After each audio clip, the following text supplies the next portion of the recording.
Picture this: Florence, Italy. The cradle of the Renaissance, home to Michelangelo's David and Botticelli's Venus. It's a city of art, culture, and a brutal 54-man street fight that makes modern sports look like child's play.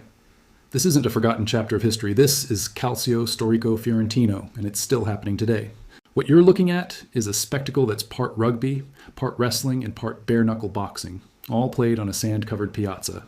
The objective seems simple: get the ball into the opposing team's net. But how you do it is another story entirely. Punching, kicking, tackling, choking, almost everything is on the table. It's a primal, chaotic clash of strength and strategy that has its roots in the 16th century. Imagine being a citizen of Renaissance Florence. You've just admired the latest fresco, perhaps debated the philosophies of Machiavelli, and now you're heading to the Piazza Santa Croce to watch two teams of 27 men, stripped to the waist, wage war over a leather ball. This wasn't just a game. It was a display of civic pride, a settling of neighborhood rivalries, and a training ground for warriors. The origins of Calcio Storico are fascinatingly murky. Some say it descends from Harpastum, a game played by Roman legionaries to stay fit and battle-ready. As the Roman Empire fell, the game evolved, eventually taking root in the heart of Florence. By the 15th and 16th centuries, it was an organized official event, played by everyone from common folk to future popes. Yes, even clergy members got in on the action. It was a spectacle that captured the very spirit of the Renaissance, a blend of raw human passion and refined strategic thinking.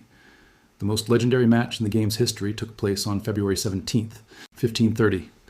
The city of Florence was under siege by the imperial armies of Charles V. Food was scarce, morale was low, but the Florentines were defiant. To show the besieging army that they were completely unfazed, they decided to hold their annual Calcio Storico tournament right in the middle of the Piazza Santa Croce, in full view of the enemy troops positioned on the surrounding hills. Think about the sheer audacity of that move. While enemy cannons loomed, the citizens of Florence put on a violent, celebratory game. They even had a band playing on the roof of the church to mock the invaders every time a cannonball missed its target. This wasn't just a game anymore. It was a powerful act of psychological warfare, a symbol of Florentine resilience and unbreakable spirit. They were sending a clear message: you can surround us, but you can never break us. This match cemented Calcio Storico's place in the heart of Florence forever. After the Renaissance, the game's popularity waned for a few centuries. It was considered too violent, too chaotic for the modern era. But you can't keep a good tradition down. In the 1930s, during a wave of renewed national pride, Italy revived Calcio Storico, breathing new life into this ancient spectacle. Today, the tradition continues. Every June, Florence's four historic quarters, the blues, the reds, the whites, and the greens, form their teams of calcianti. These aren't professional athletes in the modern sense. They are regular guys, carpenters, chefs, bartenders, shop owners, who train all year for the honor of representing their neighborhood. They do it for glory, for pride, and for the deep historical connection to their city. The modern game is played in the same Piazza Santa Croce, just like it was 500 years ago. The field is covered in sand, and the rules are deceptively simple.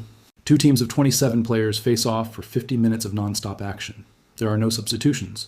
If a player gets injured and can't continue, their team simply plays with one less man. The goal, or caccia, is scored by throwing the ball over a narrow slit that runs the entire width of the field. A successful caccia earns 1 point. However, if the throw is blocked or misses, the opposing team gets half a point. This adds a layer of high-stakes strategy to the chaos. Do you risk a long shot, or do you try to fight your way closer? The game is a whirlwind of strategy and brute force. You'll see forwards, or inanzi, trying to break through the defensive line, while midfielders, or sconciatori, engage in one-on-one fights to create openings.